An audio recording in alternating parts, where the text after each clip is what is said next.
வணக்கம். Welcome to sitar. என் பேர் வெங்கடேஷ். நான் ஒரு ஆத்தர் அண்ட் தெரபிஸ்ட்.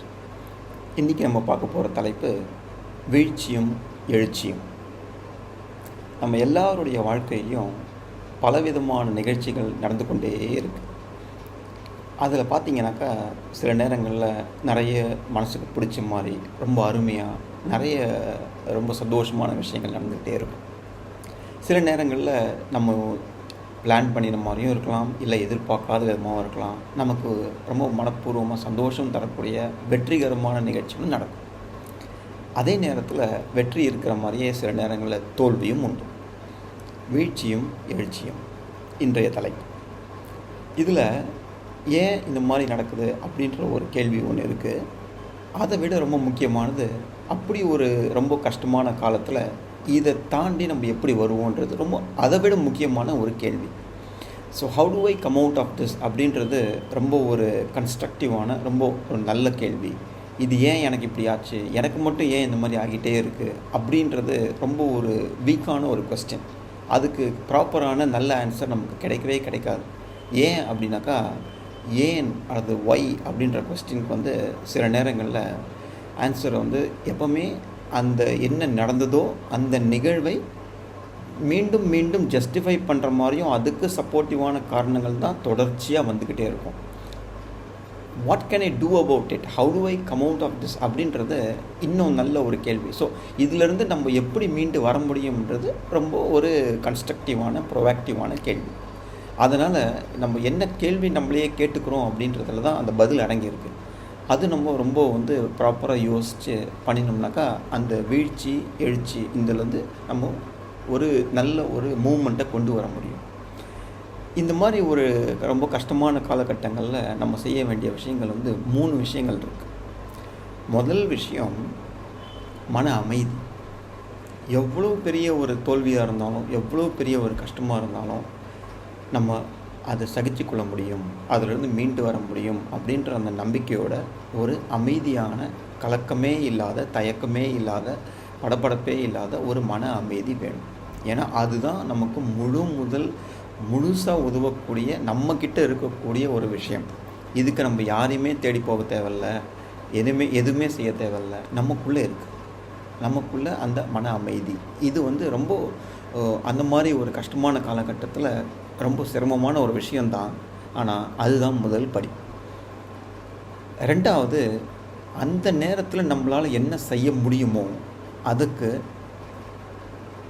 வணக்கம், நன்றி அப்படின்னு ஒரு நன்றி உணர்ச்சி.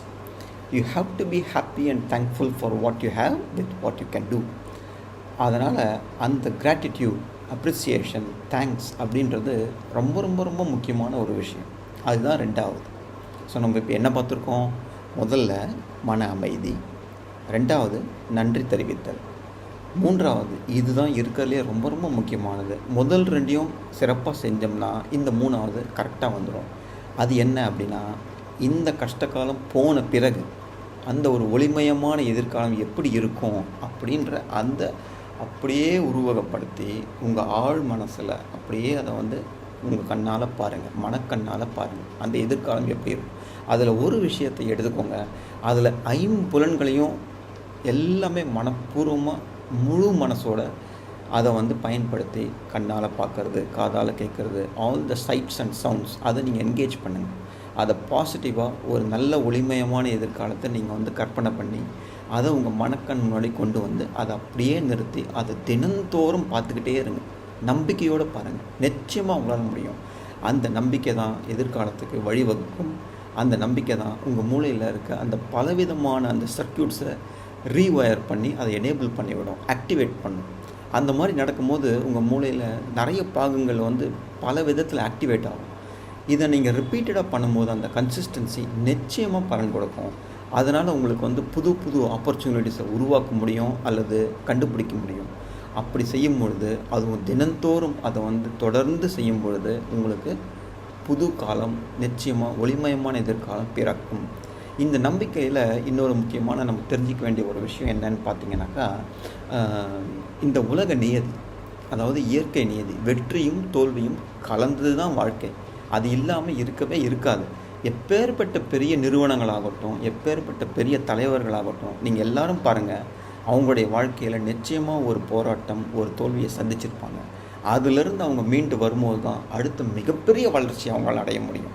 இது ஏன் இந்த மாதிரி அமையுது? ஏன் இயற்கை இந்த மாதிரி நமக்கு நம்ம வாழ்க்கையை இப்படி அமைச்சு கொடுக்குது அப்படின்னா, இந்த பிரபஞ்ச விதியே அப்படி தான். ஏன் அப்படின்னாக்கா, மாற்றம் ஒன்றே நிலையானது அப்படின்னு பல பேர் சொல்லியிருக்காங்க. பல தலைவர்கள், பல ரிஷிகள், பல ஞானிகள், பல யோகிகள், பல முனிவர்கள் எல்லாருமே சொன்னது என்ன அப்படின்னாக்கா, மாறிக்கொண்டே இருக்கும் இந்த உலகம். ஸோ எதுவுமே நிரந்தரம் கிடையாது. அப்படியோ எது ஒன்றுமே நிலையாக இருக்காது. வெற்றியும் நிலையாக இருக்காது, தோல்வியும் நிலையாக இருக்காது. ஸோ உங்களுக்கு எவ்வளோ தோல்வியாக இருந்தாலும், நீங்கள் மாணவர்களாக இருக்கலாம், நீங்கள் தேர்வை நினச்சி ஒரு போராட்ட காலமாக இருக்கலாம், அல்லது வேலை கிடைக்குமான்ற அதில் ஒரு ரொம்ப ஆதங்கத்தோடு இருக்கலாம், அல்லது ஒரு துடிப்புள்ள ஒரு இளைஞனாக இருக்கலாம், அல்லது ரொம்ப ஒரு அனுபவம் உள்ள ஒரு முதிர்ச்சி பெற்ற ஒருத்தர் அடுத்த படியை நோக்கி போகணும் அப்படின்னு ஒரு வாழ்க்கையை மாற்றி அமைக்கக்கூடிய ஒரு காலகட்டத்தில் இருக்கலாம். எல்லாருக்குமே என்ன அப்படின்னாக்கா, இந்த காலகட்டம் நிச்சயமாக மாறும், அடுத்தது நல்ல விதமாக அமையும் அப்படின்ற அந்த நம்பிக்கை தான் உங்களுக்கு கை கொடுக்கும். அந்த நம்பிக்கை எங்கேருந்து வரும் அப்படின்னா, நம்ம மனசுக்குள்ளேருந்து தாங்க வரும். அந்த மனசுக்குள்ளேருந்து எப்போ வரும் அப்படின்னா, அமைதியோடு உட்காந்து ஒரு நன்றி உணர்ச்சியோட உங்கள் ஒளிமயமான எதிர்காலத்தை கற்பனை பண்ணி உங்கள் மனக்கண் முன்னாடி கொண்டு வாங்க. அந்த உருவமும் அந்த ஒளியும் engage your sights and sounds with your eyes and your ears. ரெண்டுமே நீங்கள் செய்யும்பொழுது நிச்சயமாக அதை கன்சிஸ்டண்ட்டாக தினந்தோறும் தொடர்ந்து நீங்கள் அதை பயிற்சி பண்ணிகிட்டே இருங்க. அப்போது கூடிய விரைவில், sooner rather than later, you will get it.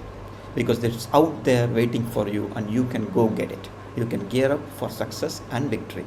இதுதான் இந்த சித்தாரில் எங்களால் முடிந்ததை நாங்கள் ஷேர் பண்ணிகிட்ருக்கோம். என் அனுபவ ரீதியாகவும் என்னுடைய வாழ்க்கையில் நான் பாற்றவர்களுடைய அவங்களுடைய அனுபவத்திலையும் பார்த்தது என்னென்னா, நிச்சயமாக மாற்றம் ஒன்றே நிலையானது, வேறு எதுவுமே நிரந்தரம் கிடையாது. Everything keeps changing, nothing is permanent அப்படின்னு புத்தர் சொல்லியிருக்கார். ரொம்ப ஃபேமஸான ஒரு விஷயம்.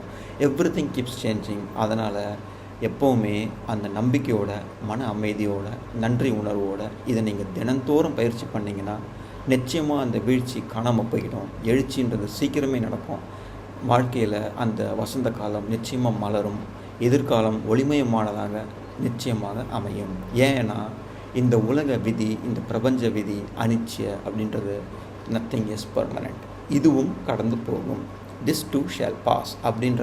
ஸோ வெற்றி காலமாக இருந்தாலும் அதுவும் போயிடும் அப்படின்றதுனால அந்த சமயத்தில் ரொம்ப அமைதியோடையும் ரொம்ப நிதானத்தோடையும் இருக்கணும். தோல்வி பெற்ற காலமாக இருந்தாலும் அதுவும் கடந்து போகும். அந்த சமயத்தில் நம்பிக்கையோடு இருக்கணும். ஸோ அமைதியோடையும் நம்பிக்கையோடையும் மனப்பூர்வமாக உங்கள் மனசை ஈடுபடுத்தி நீங்கள் செய்யும்பொழுது எல்லாமே நல்ல விதமாக அமையும். Wishing you the very best. எல்லாம் நல்ல விதமாக அமையும் அப்படின்னு சொல்லி இந்த காணொலியை பார்க்குறதுக்கு நன்றி தெரிவித்து மீண்டும் இன்னொரு காணொலியில் சந்திப்போம். அதுவரை நன்றி, வணக்கம்.